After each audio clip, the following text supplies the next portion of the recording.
Guys, कैसे हैं आप। उम्मीद करता हूं कि आप सब ठीक होंगे। ये वीडियो जिन बच्चों ने 12वीं कर लिया है उनके लिए बहुत ज़रूरी और ख़ास होने वाला है।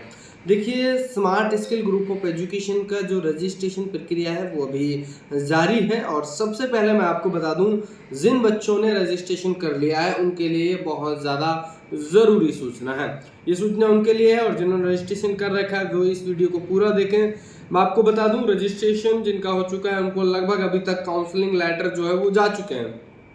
अगर किसी बच्चे को नहीं गए हैं तो वो ज़रूर अपने जिनसे उन्होंने रजिस्ट्रेशन करवाया है ऑफिस नंबर से या फिर अपने नियर किसी भी ऑफिस से या फिर किसी एसोसिएट कोऑर्डिनेटर यानी कि संस्था से वो जहाँ से भी जुड़े हैं, जैसे भी उन्होंने अपनी रजिस्ट्रेशन प्रक्रिया को पूरा किया है तो उसके बाद जो है उनका काउंसलिंग लेटर आना था। अगर उनके पास अभी नहीं पहुँचा है तो अपने काउंसलिंग लेटर के लिए उनसे संपर्क करें जिनके माध्यम से उनका रजिस्ट्रेशन हुआ है, ठीक है। लेकिन अब मैं आपको दूसरी बात बता दूं, 11 मई को उनके लिए खुशखबरी की बात यह है कि 11 मई को काउंसलिंग रखी गई है smart skill group of education की। तो आप उस 11 मई की काउंसलिंग में अपनी फैमिली मेंबर्स के साथ यानी कि अपने गार्जियंस के साथ वहां पहुंचेंगे।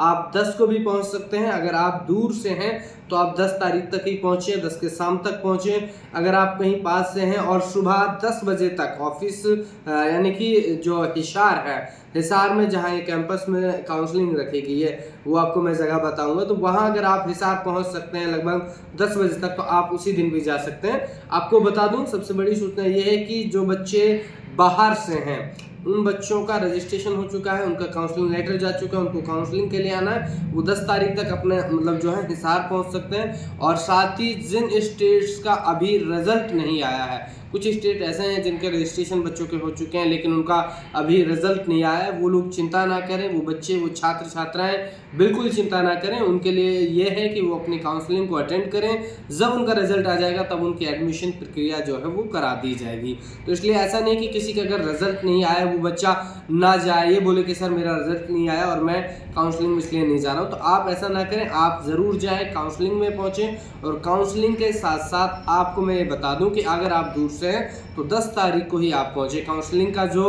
आपका वेन्यू है जहाँ काउंसलिंग रखी गई है वो ओम स्टारलिंग ग्लोबल यूनिवर्सिटी में रखी गई है। और आपके खाने पीने की व्यवस्था जो 11 तारीख को आपको रखी गई है। साथ ही अगर आप 10 तारीख को पहुँच रहे हैं तो आपके रुकने की व्यवस्था जो है वो की गई है छात्र छात्रा और उनके अभिभावकों की। साथ ही मैं बता दूं, जो अभिभावक वहाँ पहुँचेंगे उनकी पूरी व्यवस्थाएं कर दी गई हैं। तो आप जो है 10 तारीख को भी पहुँच सकते हैं, 10 तारीख की शाम तक पहुँच सकते हैं और 11 की सुबह तक भी आप पहुँच सकते हैं। लेकिन आपको जिन छात्रों ने रजिस्ट्रेशन कर लिया उनको ज़रूरी जाना है। काउंसलिंग इसमें अहम प्रक्रिया है और काउंसलिंग प्रक्रिया को पूरी करने के बाद ही आपको कॉलेज का अलॉटमेंट होगा, आपका एडमिशन होगा। और जो बच्चे चाहते हैं कि हमको कॉलेज लिस्ट मिले तो उनका जवाब भी उनको उस काउंसलिंग में ही मिलेगा। क्योंकि कॉलेज लिस्ट क्या है, कॉलेज आपका कैसा होगा, कहाँ आपको पढ़ाएगी संस्था, इन सारे सवालों का जवाब काउंसलिंग में होगा।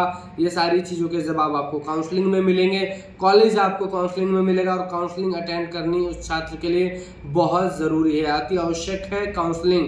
तो जो भी गार्जियंस, अभिभावक इस वीडियो को देख रहे हैं, जो छात्र छात्रा इस वीडियो को देख रहे हैं, वो अपने रजिस्ट्रेशन अगर किसी ने नहीं कराया तो वो करा लें। और जिनका हो चुका है उनके लिए लेटर आ चुका है और वो अपनी काउंसलिंग की पूरी तैयारी कर लें। लेटर में आपको सारी चीज़ें बता दी गई हैं कि मेंशन कर दी गई हैं कि क्या डॉक्यूमेंट्स आपको लेके आने हैं। एक और बड़ी सूचना मैं आपको दे दूं कि आपको किसी तरह का भी ओरिजिनल डॉक्यूमेंट साथ में लेकर नहीं आना है। बिल्कुल आपने जो सुना उस पर ध्यान रखिए कि आपको किसी तरह का जो है ओरिजिनल डॉक्यूमेंट्स नहीं लेके आना है। सारी चीज़ आपको बता दी गई है। अगर कोई भी सूचना नहीं मिली है तो जो नंबर आपको दिया गया है उस पर आप कॉल कर सकते हैं। हेल्पलाइन नंबर आपके पास है, ऑफिस के नंबर आपके पास है, वहाँ अपनी पूरी जानकारी और अपने नियर जिस भी ऑफिस से आपने रजिस्ट्रेशन कराया वहाँ से जानकारी ले लें तो लगातार